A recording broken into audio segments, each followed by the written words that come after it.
On dit que le pouvoir se perd par la faiblesse. Mais ce n'est pas vrai. Le pouvoir se perd par l'émotion.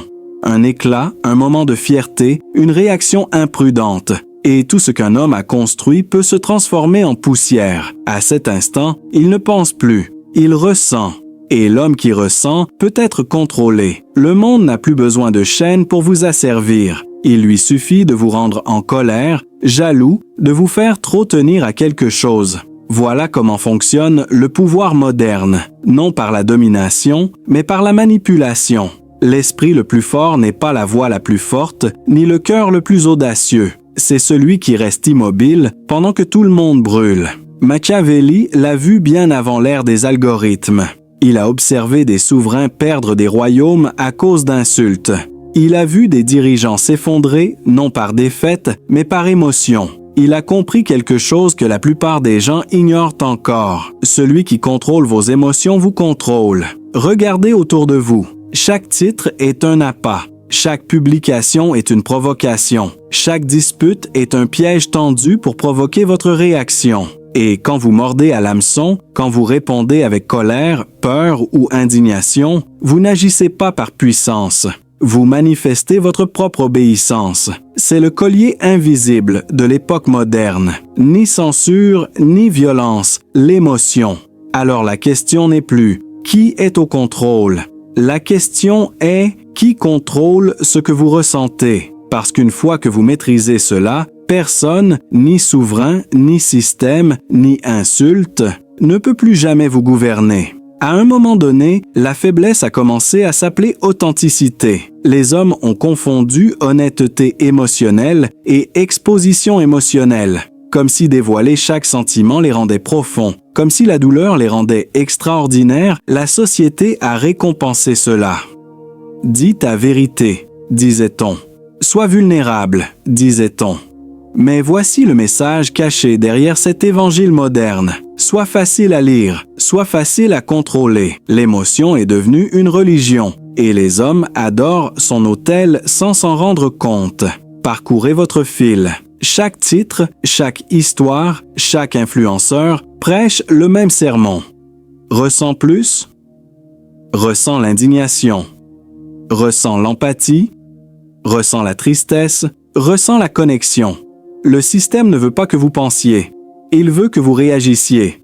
Parce qu'un homme qui pense est dangereux, mais un homme émotionnel, il est rentable, il est prévisible, il est programmable.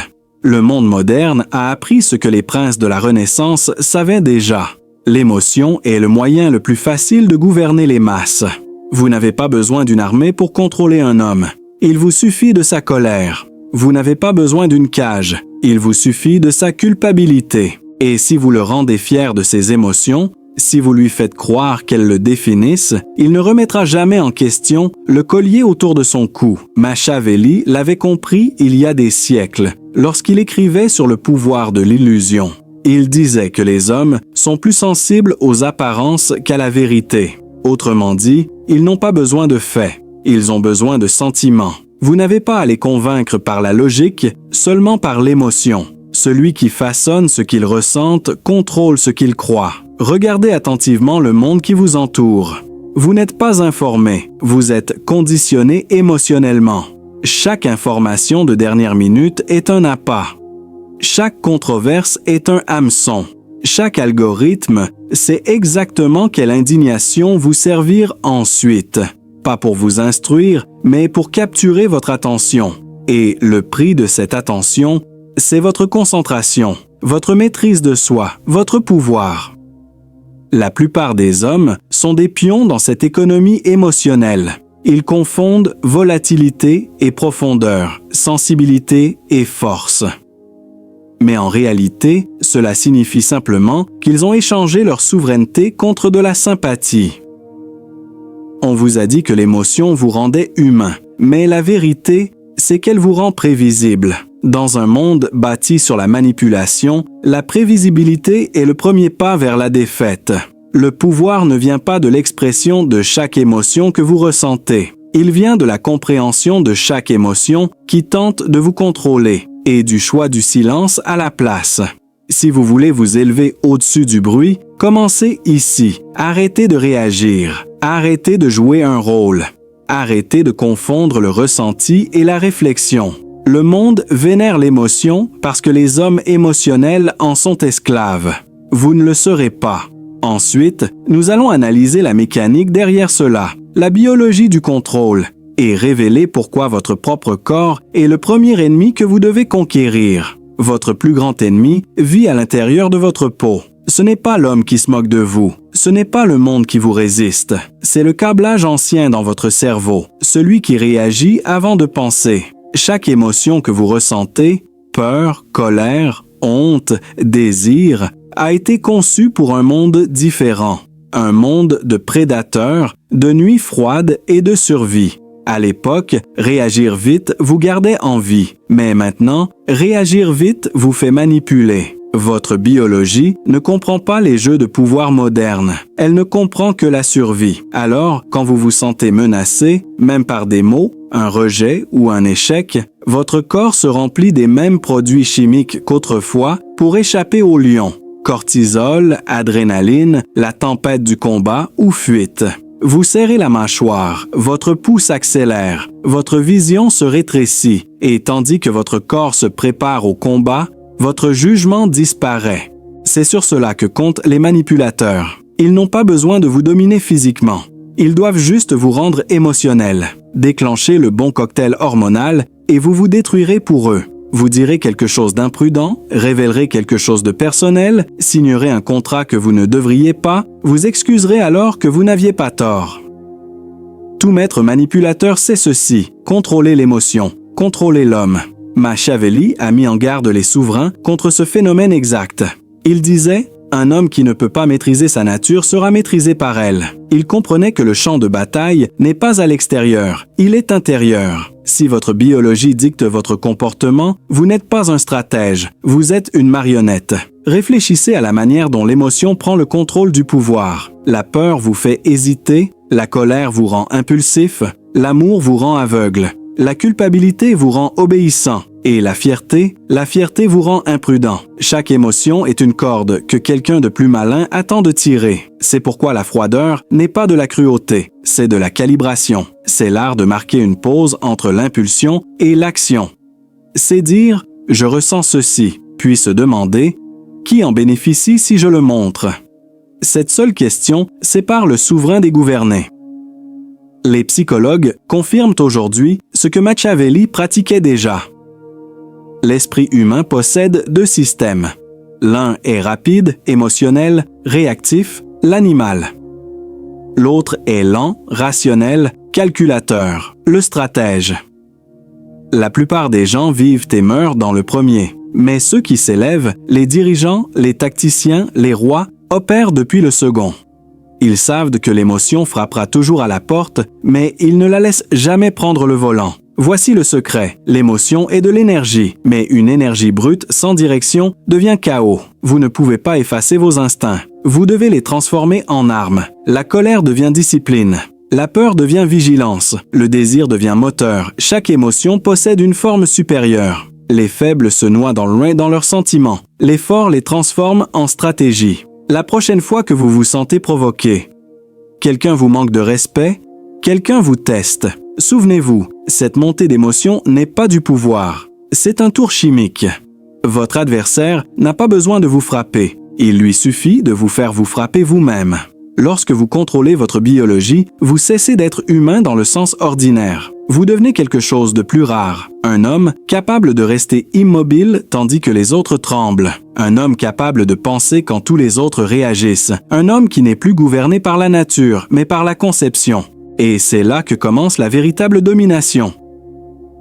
Non pas en vainquant les autres, mais en réduisant au silence le chaos intérieur. Aucun tyran n'a jamais eu besoin de chaînes quand la peur suffisait, aucun séducteur n'a jamais eu besoin de beauté quand l'attention suffisait. Et aucun manipulateur n'a jamais eu besoin de force, seulement de vos émotions. Voici la vérité, le monde ne vous contrôle pas par le pouvoir, il vous contrôle par l'émotion. Chaque grand manipulateur, des souverains anciens aux stratèges médiatiques modernes, comprend un principe. Les gens ne bougent pas par logique, ils bougent par sentiment. Une fois que vous déclenchez la bonne émotion, vous pouvez guider n'importe quel homme vers n'importe quelle décision et lui faire croire qu'elle est la sienne. C'est pourquoi chaque royaume, chaque empire, chaque gouvernement et chaque entreprise repose sur l'ingénierie émotionnelle. Ils ne vendent ça ou ne donnent pas des produits. Ils vendent du désir. Ils ne vous donnent pas la vérité. Ils vous donnent la peur. Ils n'ont pas besoin de vous réduire au silence. Il leur suffit de vous rendre suffisamment indigné pour vous faire taire vous-même. C'est le même plan affiné au fil des siècles. Machiavelli y faisait allusion dans Le Prince. Les hommes sont plus émus par la peur de la punition que par l'espoir de récompense.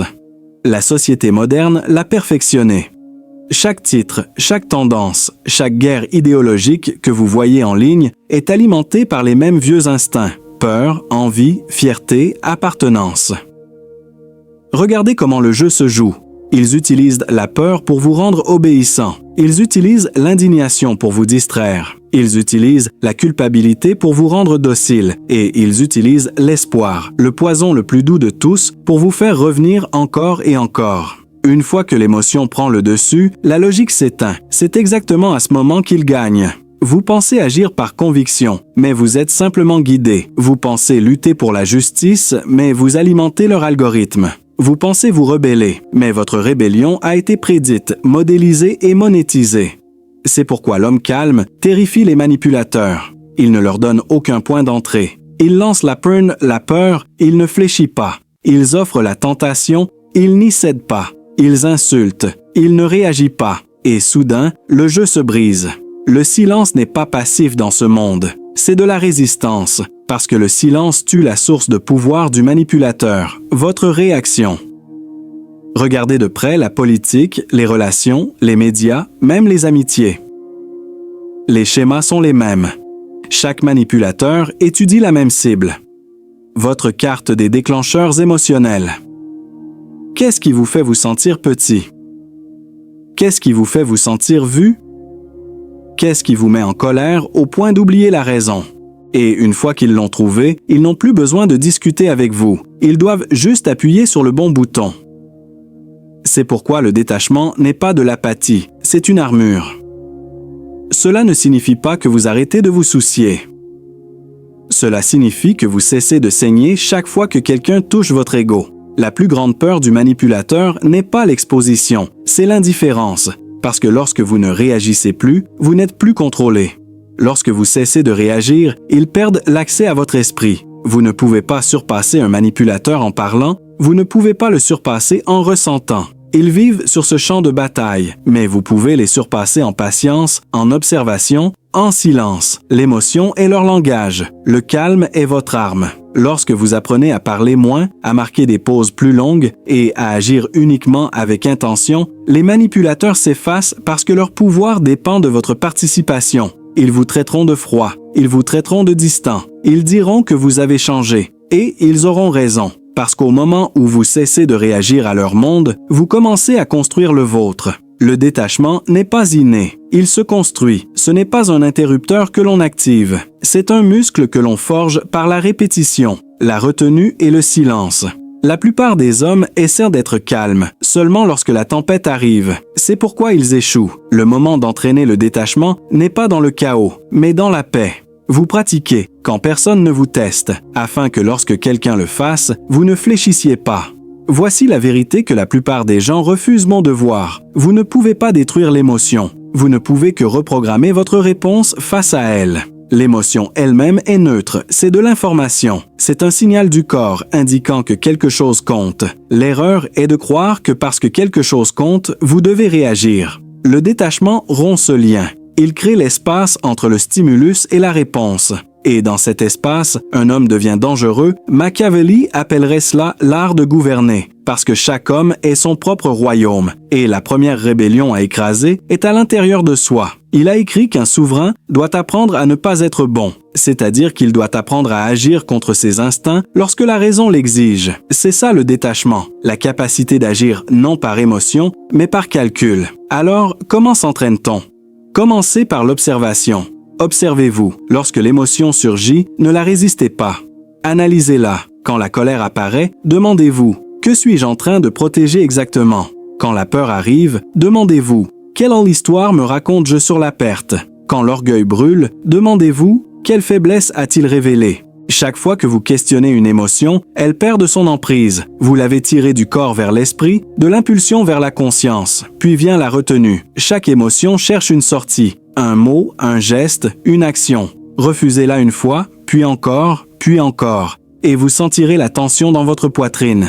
C'est l'ancien moi qui meurt, le silence qui suit, c'est le contrôle qui naît. Ce n'est pas facile. L'homme moderne est accro à l'expression. Il tweete sa rage, publie sa tristesse, envoie ses désirs par SMS. Il ne peut pas rester immobile avec un seul sentiment non exprimé. Mais vous le pourrez, car le silence transforme l'émotion en énergie, et l'énergie retenue devient pouvoir. Ensuite vient la distance, pas l'engourdissement émotionnel, mais la perspective.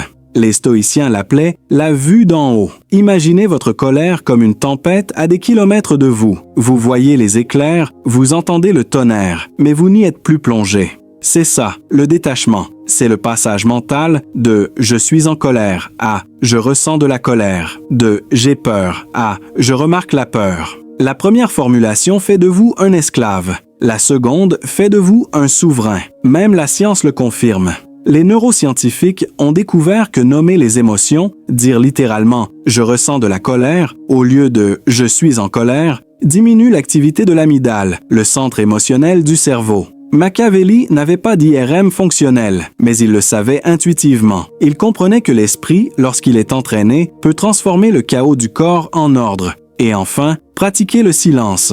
Chaque fois que vous parlez sous l'emprise de l'émotion, vous perdez de l'énergie. Chaque fois que vous agissez sans clarté, vous abandonnez votre position. Alors, ne vous précipitez pas pour répondre. Ne vous précipitez pas pour expliquer. Attendez que votre voix appartienne à nouveau à votre esprit et non à vos nerfs. C'est ainsi que se construit l'intrépidité, non pas en tuant la peur, mais en maîtrisant le timing. Rappelez-vous ceci, le détachement n'est pas de la froideur, c'est de la chaleur maîtrisée. C'est l'homme qui ressent tout, mais ne montre rien tant que cela ne sert pas son objectif. Ce n'est pas de l'apathie, c'est de la précision. Dans un monde qui hurle pour obtenir des réactions, l'homme qui ne fléchit pas devient un dieu, parce qu'il est le seul encore à penser. Le monde confond calme et faiblesse. Il voit l'homme qui ne se précipite pas, qui ne réplique pas, qui ne mord pas à l'hameçon, et il pense qu'il est passif. Mais le calme n'est pas l'absence d'émotion, c'est la présence du pouvoir. Car les hommes calmes sont dangereux d'une manière que les bruyants ne comprennent jamais. Pendant que tout le monde réagit, lui lit. Pendant que d'autres se défendent, lui observe. Pendant que d'autres dépensent de l'énergie à expliquer, à s'excuser et à supplier d'être compris, l'homme calme reste en retrait et apprend tout ce qu'il a besoin de savoir sur ses adversaires. Machiavelli a écrit qu'un prince ne doit jamais laisser les autres voir son cœur. Dès qu'ils savent ce que vous aimez, ce que vous craignez, ce dont vous avez besoin, ils peuvent vous dominer. C'est pourquoi l'homme calme gagne toujours. Il ne révèle rien. Son silence devient la page blanche sur laquelle les autres projettent leurs hypothèses. Et, ce faisant, ils se révèlent eux-mêmes. Le calme est le contrôle rendu visible. Il ne crie pas. Il ne fléchit pas. Il plie la pièce silencieusement. Pensez à une salle d'audience. L'avocat qui parle le moins mais attend la question parfaite est celui qui influence le jury.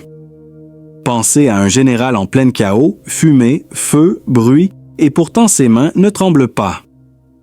Ses soldats le regardent et se sentent plus stables rien qu'en l'observant. Voilà le leadership né du calme. Même dans les combats de rue de la vie, affaires, amour, confrontation, l'homme calme dicte le rythme. Il se déplace plus lentement que ce que les autres attendent, parle moins que ce que les autres souhaitent et ressent moins que ce que les autres supposent. Chaque retard est un mouvement, chaque silence est un miroir, et plus le monde essaie de le lire, plus il se révèle lui-même. La psychologie appelle cela l'asymétrie émotionnelle. La dynamique ou le calme d'une personne déstabilise le contrôle de l'autre. Lorsque vous refusez de refléter l'émotion de quelqu'un, il perd son rythme. La colère non renvoyée se transforme en confusion. La moquerie ignorée se transforme en insécurité. La manipulation négligée se transforme en faiblesse. Voilà la guerre invisible de la maîtrise de soi. Et la plupart des gens la perdent sans même réaliser qu'ils jouaient. C'est pourquoi l'homme impassible s'élève dans chaque hiérarchie. En affaires, c'est l'exécutif qui ne panique jamais en pleine crise. Dans les relations, c'est celui qui ne court pas après la validation.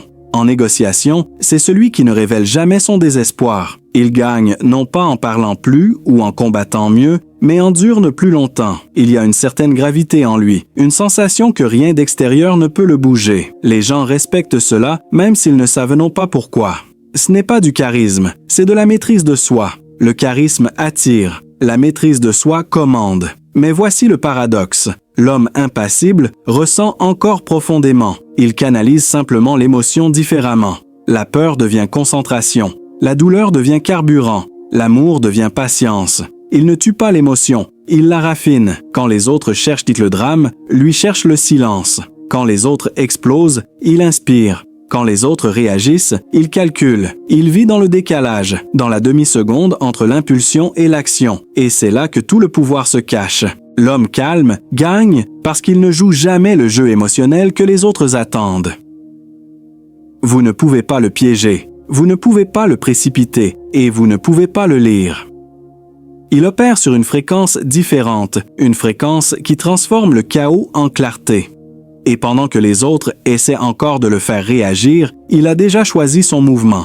Dans chaque interaction, une personne fixe le ton émotionnel et c'est presque toujours l'homme calme. Voilà la loi.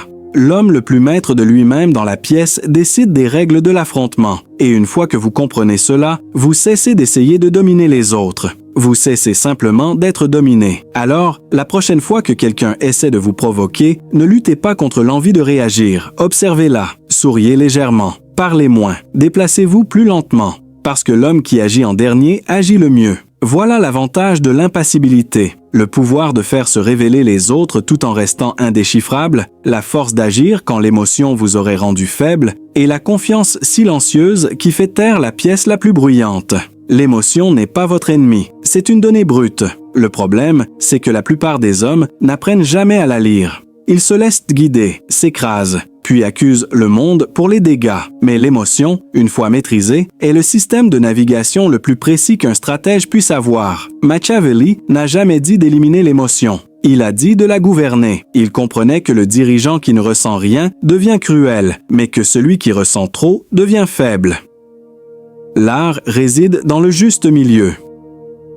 Ressentir pleinement, mais agir sélectivement. C'est là que le vrai pouvoir commence, non pas en effaçant l'émotion, mais en la traduisant. Prenez la peur, par exemple. La plupart des hommes se figent face à elle. Ils imaginent tout ce qui peut mal tourner, et cette imagination devient leur prison.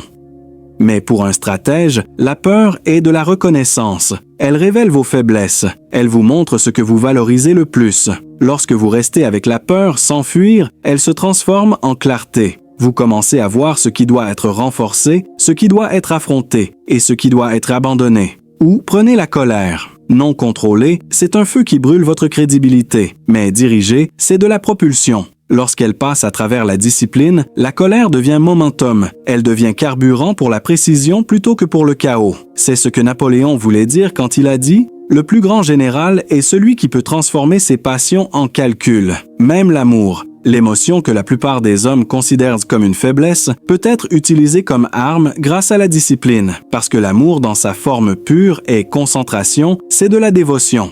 C'est la volonté de sacrifier les distractions pour quelque chose qui compte. Mais quand vous l'attachez à la validation ou à la dépendance, il vous dévore. Alors, au lieu de demander « Qui aime-je ?», demandez « Qu'est-ce que je suis prêt à aimer même quand personne ne le voit ?» Voilà le but. Un amour dépouillé de l'ego. Le génie de Machiavelli n'était pas le froid, c'était la conscience. Il ne rejetait pas l'émotion. Il l'étudiait comme une carte. Il regardait les hommes se battre, tomber et se relever, tout cela parce qu'ils étaient esclaves de leurs sentiments. Il a compris que si vous pouvez prédire l'émotion, vous pouvez prédire le comportement. Et si vous maîtrisez l'émotion, la vôtre et celle des autres, vous pouvez prédire les résultats. Voilà ce qui fait de la maîtrise de soi une forme de guerre psychologique. La plupart des gens diffusent leur état intérieur. Vous pouvez le voir dans leur ton, leurs yeux, leur langage corporel. Un machiavélien ne le fait pas. Il reste immobile assez longtemps pour laisser les autres tout révéler. Leur colère, leur envie, leur peur. Puis, il l'utilise, non par malveillance, mais par maîtrise. Vous pouvez faire de même, pas pour manipuler, mais pour diriger. Quand quelqu'un crie, vous ne criez pas en retour, vous étudiez. Quand quelqu'un vous flatte, vous ne vous laissez pas aller, vous questionnez. Quand quelqu'un vous trahit, vous ne ripostez pas. Vous vous souvenez, c'est de la stratégie émotionnelle. C'est de la patience déguisée en pouvoir. Vous commencez à opérer depuis une couche supérieure de perception, où l'émotion cesse d'être réaction et devient flux d'informations. Vous ne la supprimez pas, vous la traduisez. Vous demandez « Que cherche à me dire cette émotion ?» Cette peur me montre-t-elle où je suis mal préparé? Cette jalousie révèle-t-elle ce que je désire secrètement? Cette colère montre-t-elle où j'ai perdu le contrôle?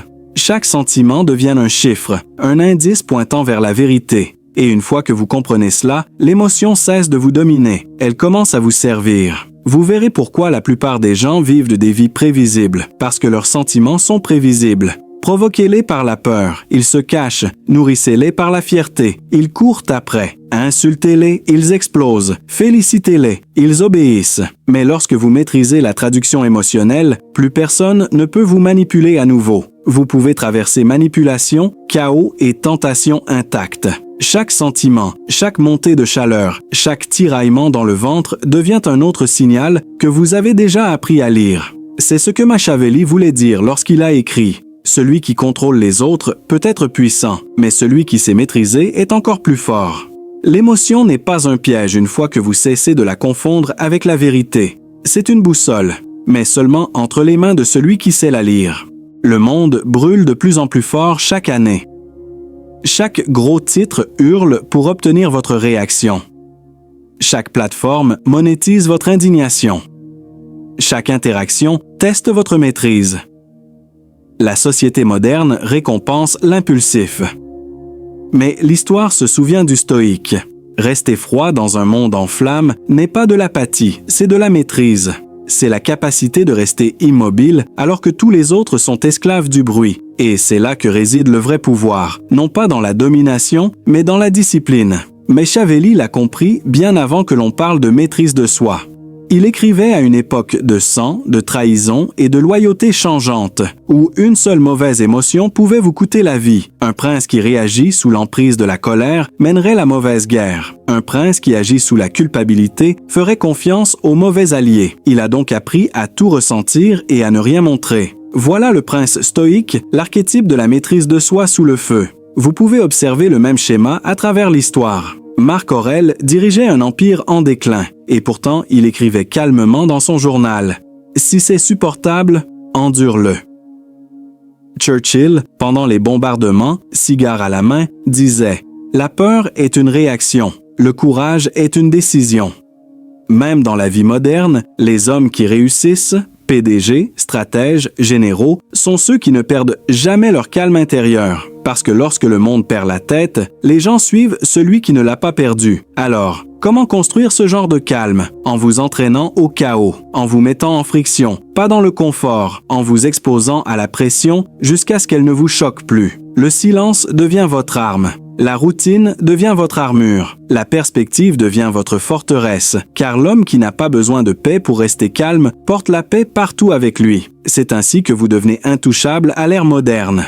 Le prince stoïque ne cherche pas l'attention. Il gagne en gravité. Il ne se précipite pas pour prouver, argumenter ou convaincre. Il bouge comme le temps, stable, patient, inarrêtable. Et tandis que tous les autres réagissent, lui observe encore. La foule le qualifiera d'insensible. Mais ce qu'ils ne comprennent pas, c'est qu'il ressent plus que quiconque. Il est juste suffisamment discipliné pour ne rien laisser transparaître. C'est pourquoi sa présence déstabilise les gens. Elle expose leur instabilité. Ils prennent son silence pour de la supériorité. Mais c'est en réalité de la concentration. Chaque homme peut la cultiver. Commencez petit. Asseyez-vous quand vous voulez faire défiler votre téléphone. Respirez quand vous voulez argumenter. Éloignez-vous quand vous voulez prouver votre point. Ne dites rien quand le silence parlera plus fort. Et un jour, dans un monde qui récompense l'exposition émotionnelle, la retenue devient rébellion. C'est pourquoi le stoïcisme aujourd'hui n'est pas une vieille philosophie. C'est une stratégie de puissance. Parce que lorsque vous pouvez rester calme dans un monde conçu pour vous provoquer, vous gagnez chaque bataille invisible avant même qu'elle ne commence. Vous cessez d'être contrôlé par l'indignation Vous cessez de danser au rythme de la distraction. Vous devenez un point fixe dans un univers chaotique, et le monde se réorganise autour de vous. C'est ce que Machiavelli voulait dire lorsqu'il a écrit « Il vaut mieux être craint qu'aimé si l'on ne peut être les deux ». Il ne parlait pas de terreur, il parlait de contrôle sur soi en premier lieu, afin que les autres ne puissent pas vous contrôler. Et c'est ainsi que vous restez froid dans un monde en flammes, non pas en fuyant le feu, mais en le traversant sans être brûlé. Vous vivez à une époque où l'émotion est une monnaie. L'indignation est profitable, la distraction est conçue et l'attention est le nouveau champ de bataille. Chaque notification teste votre maîtrise de soi. Chaque opinion qui vous provoque est un petit piège pour vous faire réagir, pour vous faire perdre votre concentration. Et c'est pourquoi cette philosophie n'est pas ancienne. Elle est urgente. Être calme, détaché et stratégique n'est pas un choix esthétique. C'est une question de survie. Si vous pouvez rester maître de vous-même alors que le monde sombre dans l'hystérie, vous devenez rare. Et la rareté commande le pouvoir. Commencez petit. N'annoncez pas chacun de vos mouvements. N'expliquez pas chacune de vos pensées. Observez plus que vous ne parlez. Lorsque quelque chose vous provoque, résistez au réflexe de répondre. Lorsque quelque chose vous flatte, résistez à l'envie d'y croire. Dans les deux cas, testez-vous. Puis-je rester immobile? Entraînez votre calme comme un muscle. Faites du silence votre première langue. Programmez des moments pour disparaître. Pas de téléphone, pas de bruit, pas de validation. Et regardez vos pensées s'affûter lorsqu'elles ne sont plus noyées. L'homme qui peut penser sans public devient inarrêtable, car chaque geste qu'il fait naît de la clarté, pas de la réaction. Ce n'est pas un détachement de la vie, c'est sa domination. Plus vous contrôlez votre état émotionnel, moins quelqu'un pourra contrôler votre direction. Et voilà ce qu'est réellement l'intrépidité. Non pas l'absence de peur, mais la décision de rester immobile face à elle. Alors marchez silencieusement, observez attentivement, agissez avec intention. Et lorsque le monde tente de vous secouer, souriez. Vous avez déjà appris à rester immobile dans le feu. Si ce message vous est parvenu au bon moment, souvenez-vous, ceux qui s'élèvent ne crient pas. Ils construisent dans le silence. Abonnez-vous, non pas pour le bruit, mais pour la stratégie. Et la prochaine fois que la vie mettra votre calme à l'épreuve, respirez une fois et agissez comme un homme qui connaît déjà l'issue.